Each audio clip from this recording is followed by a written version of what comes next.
கர்த்தருக்கு ஸ்தோத்திரம். நாம் நம்முடைய குடும்பங்களில் வேலை ஸ்தலங்களில் நல்லவர்கள் என்று நம்பினோம், ஆனால் அவர்கள் ஏமாற்றி விட்டார்கள் என்று கவலைப்பட்டு கொண்டிருக்கிறோம். ஆனால் கர்த்தர் சொல்கிறார், கர்த்தர் நல்லவர் என்பதை ருசித்து பாருங்கள். அவர் மேல் நம்பிக்கையாக இருக்கிற மனுஷன் பாக்கியவான்.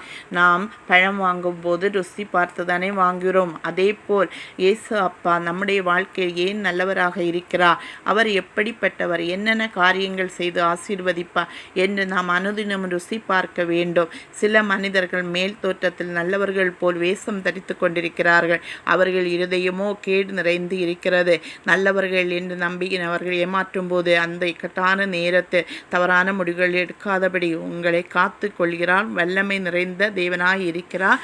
குடும்பங்களில் வாழ்க்கையில் பிரச்சனை போராட்டம் வரும்போது அவர் நடுவில் இருந்து காத்துக்கொள்வார். காத்திருத்து ஜெபிக்கும் போது புது பலனை தருவார், ஆசீர்வதிப்பார். நம்பிக்கை வைத்து வாழ வேண்டும். தாழ்த்தி ஒப்பு கொடுத்து ஜெபிக்கும் போது ஆசீர்வதிப்பார். ஆமென்.